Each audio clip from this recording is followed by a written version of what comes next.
तो हाय, पिछले वीडियोज़ में हम एएनएस फार्माकोलॉजी के anticholinergic poisoning means organophosphate and carbamate poisoning को हम लोगों ने कर लिया है। तो उसी में बेस्ड हम लोग सबसे पहले एक क्वेश्चन देखेंगे, उसके बाद हम लोग स्टार्ट करते हैं।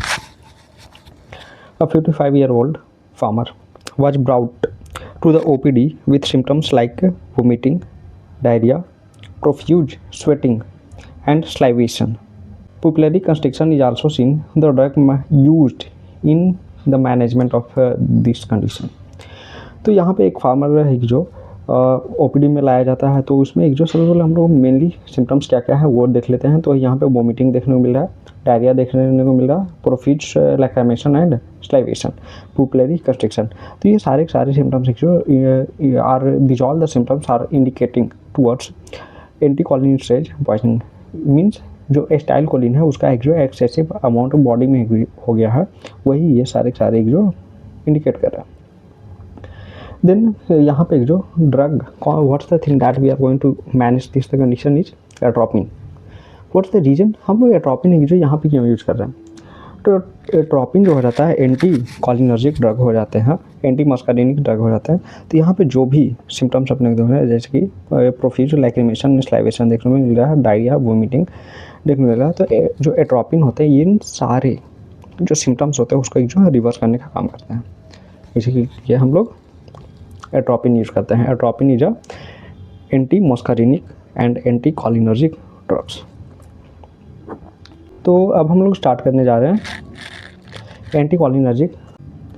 तो इस वीडियो में हम लोग एंटी कॉलिनर्जिक ड्रग्स के बारे में पढ़ने वाले हैं। इसका दूसरा नाम एक जो पैरासिम्पैथोलिटिक्स हो जाता है, और या फिर हम लोग एंटी कॉलिनर्जिक जो ड्रग्स होते हैं उसको एंटी मस्कारिनिक ड्रग्स भी बोल देते हैं। तो सबसे पहले हम लोग classification of anti cholinergic drugs देखते हैं। तो क्लासिफिकेशन में यहाँ पे जो सबसे पहला जो बताया गया है कि एंटी कॉलिनर्जिक ड्रग्स होते हैं उसको natural alkaloids, semi synthetic derivatives, synthetic drugs and anti secretary, anti spasmodic drugs, ये चार क्लासिफिकेशन में जो एंटी कॉलिनर्जिक ड्रग्स होते हैं उसको क्लासिफाई करा गया है। तो सबसे पहले जो नेचुरल अल्केलॉइड्स होते हैं उनमें आ जाते हैं। तो सबसे पहले जो नेचुरल अल्केलॉइड्स होते हैं उसमें आ जाते हैं हाइसिन और सोपोलामाइन। सेमी सिंथेटिक जो डेरिवेटिव्स हो जाते हैं उसमें जो होमाट्रोपिन, हाइसिन, ब्यूटाइल ब्रोमाइड, ये सारे ड्रग्स जो आ जाते हैं। हाँ, फिर जो सिंथेटिक ड्रग्स के बारे में बात करते हैं। सिंथेटिक ड्रग्स को जो अलग अलग यूजेज वैसे भी क्लासिफाई करा गया है।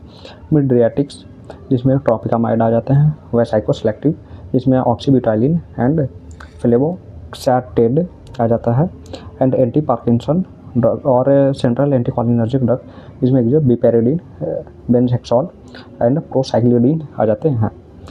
एंड लास्ट हो जाता है anti secretary, anti spasmodic drugs जिसमें जो डाइसाइक्लोमाइन एंड ग्लाइकोपाइरोलेट आ जाते हैं।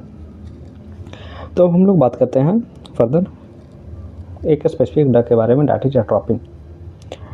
तो एट्रोपिन एक जो वर्क करते कैसे हैं, देन जो एट्रोपिन जो ड्रग हो जाता है it's going to block all the muscarinic receptors. जितने भी मस्कारिनिक रिसेप्टर्स होते हैं M1, M2, M3, M4 and M5, ये सारे मस्कारिनिक रिसेप्टर्स को एक जो ब्लॉक कर देता है। लेकिन एंड साथ ही में जो एट्रोपिन होते हैं उनका सोर्स एक जो एट्रोपा बेलाडोना एंड धैतुरा प्लांट से जो हो जाता है। एट्रोपिन का एक जो यूजेज कहाँ पे अपने देखने मिल जाते हैं, देन जो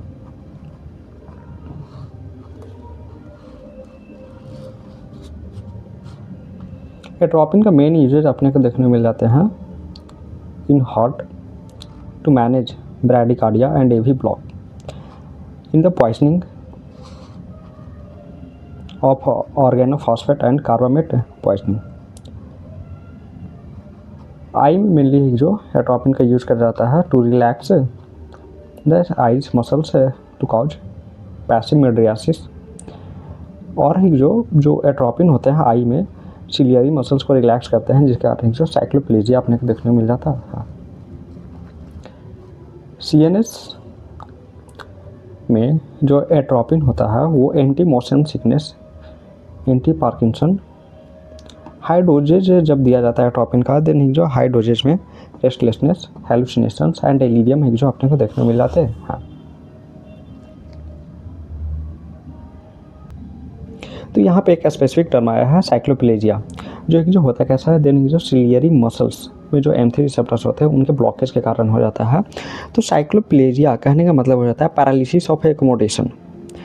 सिलियरी मसल्स के में M3 जो रिसेप्टर्स होते हैं उनके ब्लॉकेज के कारण there is paralysis of the power of accommodation, और इसी को हम लोग साइक्लोप्लेजिया कहते हैं, जिसमें नियर के जो ऑब्जेक्ट होते हैं वो clear, whereas the far object blur अपने को देखने को मिल जाते हैं। तो अब हम लोग आगे बढ़ते हैं एंड इसके बाद हम लोग जो एट्रोपिन पॉइजनिंग के बारे में हम लोग बात करते हैं। तो एट्रोपिन पॉइजनिंग जब भी अपने को देखने को मिलता है देन हीरो कुछ एक स्पेसिफिक फीचर्स आ जाते हैं, और ये फीचर्स जो हो जाते हैं जो एंटी मस्कारिनिक होते हैं, एंटी कॉलिनर्जिक होते हैं। वॉट एवर द फीचर्स जो कॉलिनर्जिक रिसेप्टर्स में हम लोग देख रहे थे उसका जस्ट अपोजिट अपने को मिले। वहाँ पे डायरिया देख रहे थे तो यहाँ पे कॉन्स्टिपेशन देखने को मिल जाएगा। वहाँ पे अगर यूरिनेशन देख रहे थे तो यहाँ पे यूरिन रिटेंशन, मायोसिस देख रहे थे तो यहाँ मिड्रियासिस। तो इसी तरीके से हम लोग को एट्रोपिन पॉइजनिंग में अपोजिट फीचर्स देखने को मिल जाते हैं, constipation, urine retention, mydriasis, ब्रोंकोडाइलेशन, tachycardia, decreased secretions and atropine fever. तो ऐसे ही हम लोग याद रख सकते हैं। देन जो अब हम लोग बात करते हैं एट्रोपिन फीवर। एट्रोपिन फीवर है जो होता है क्या, then sympathetic fibres are cholinergic for sweat glands that release acetylcholine which acts on the M3 receptors to cause sweating to maintain the body temperature।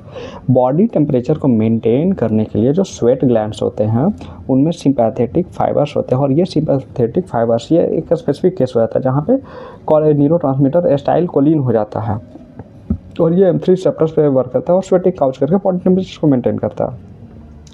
And when use atropine, तो यहाँ पे atropine fever जब होता है then जो M3 receptors होता है उनका ब्लॉकेज हो जाता है, और जो यहाँ पे कोई भी स्वेटिंग नहीं देखने के लिए मिलता है। Then flushing occur to maintain the body temperature which causes the patient to turn red and indicate fever.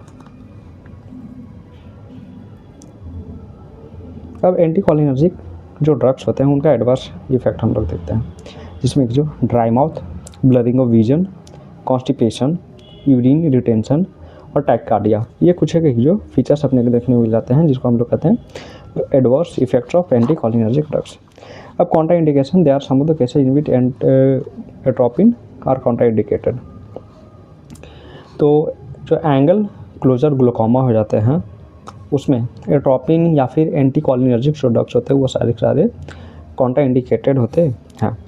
Benign hypertrophy of prostate, इसमें एक जो बिनाइन हाइपरट्रॉफी ऑफ प्रोस्टेट होता है इसमें एक जो there is retention of urine, जो hypertrophy हो जाता है वो एक जो यूरिन को बाहर आने नहीं देता है, तो यहाँ पे यूरिन रिटेंशन देखना होता है। और जो एंटीकोलिनर्जिक ड्रग्स हैं वो भी जो यूरिन रिटेंशन करवा रहे हैं, तो दोनों एक जो सेम ही फंक्शन कर रहे हैं। इसी कारण से जो बिनाइन हाइपरट्रॉफी ऑफ प्रोस्टेट होता है उसमें एक जो एंटीकोलिनर्जिक ड्रग्स कॉन्ट्रा इंडिकेटेड होते हैं। और एंगल क्लोजर ग्लूकोमा के बारे में बात करें देन एक जो एंगल हो जाता है in between the iris and cornea, mydriatic drugs, anticholinergic जो ड्रग्स होते हैं वो एक तरह के मीडिएटिक ड्रग्स होते हैं, और ये काउज करते हैं वो जो एंगल होता है उसके क्लोजर का। इसी के लिए हम लोग एंगल क्लोजर ग्लूकोमा में एंटीकोलिनर्जिक ड्रग्स को कॉन्ट्रा इंडिकेट करते हैं।